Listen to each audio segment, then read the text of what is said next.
নাম রিফাত আব্দুল্লাহ খান। সিরাজগঞ্জের উল্লাপাড়ায় খান পরিবারে তার বেড়ে ওঠা। মহান মুক্তিযুদ্ধের সংগঠক হিসেবে এই খান পরিবারের নাম অত্যন্ত সুপরিচিত। মহান মুক্তিযুদ্ধের সংগঠক হিসেবে খান পরিবারের নাম বাংলাদেশের স্বাধীনতার ইতিহাসে এখনো স্বর্ণাক্ষরে লেখা আছে। অথচ এই খান পরিবারেরই সন্তান রিফাত আব্দুল্লাহ এক ঐতিহাসিক নির্মম নির্যাতনের শিকার হয়েছিলেন একদম কিশোর বয়সে।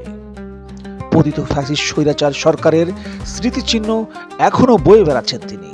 আওয়ামী পেটুয়া বাহিনীতে পরিণত হওয়া তৎকালীন আইন শৃঙ্খলা বাহিনী 2016 সালে ঢাকার মিরপুরে এসএসসি পরীক্ষার হল থেকে কোনো মামলা না থাকলেও পরীক্ষা চলাকালীন সময়ে তাকে গ্রেফতার করে, যা ছিল বাংলাদেশের ইতিহাসে নজিরবিহীন একটি ঘটনা। কিশোর রিফাতকে শুধু তারা গ্রেপ্তার করেই ক্ষান্ত হয় নাই, নির্যাতনের স্টিম রোলার তার উপর চালানো হয়। শুধু জেল নয়, রিমান্ডের নামে পৈশাচিক নির্যাতনের শিকার হতে হয়েছিল এই রিফাত আব্দুল্লাহ খানকে। হয়তো ভাবছেন বকে যাওয়া কোনো সন্তান খুন, ধর্ষণ বা কোনো কিছু করার কারণে হয়তো পুলিশ তাকে এরকম পানিশমেন্ট দিয়েছে। আসলে না। চলুন আমরা দৃষ্টি ফিরাই রিফাত আব্দুল্লাহ খানের আসল পরিচয়ের দিকে। তার একটা মাত্রই অপরাধ ছিল, তার বাবার নাম ছিল মাওলানা রফিকুল ইসলাম খান। হ্যাঁ, বাংলাদেশ জামাত ইসলামের সহকারী সেক্রেটারি জেনারেল তার বাবা। এটাই ছিল তার একমাত্র অপরাধ।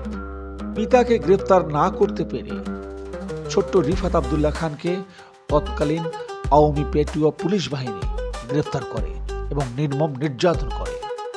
নির্মম নির্যাতনের দুঃসহ যন্ত্রণা এতদিনও বয়ে বেড়াচ্ছিলেন রিফাত আব্দুল্লাহ খান।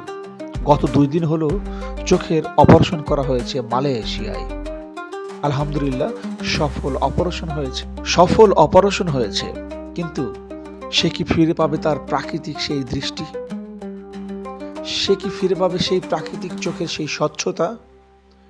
যে চোখ নিয়ে সে জন্মগ্রহণ করেছিল, সেই চোখ, আসল চোখ দিয়ে কি এই পৃথিবীর সৌন্দর্য সে দেখতে পাবে? কখনোই পাবে না। তবে একটি কথা বলতে চাই, খুবই দৃপ্ত কণ্ঠে, একদম মন থেকে বলছি, এই রিফাতদের অগ্রযাত্রা কখনো থামানো যাবে না। এরা জ্বলবেই, একদম জ্বলন্ত অগ্নিগিরির মতো এরা জ্বলতেই থাকবে কিয়ামত তক।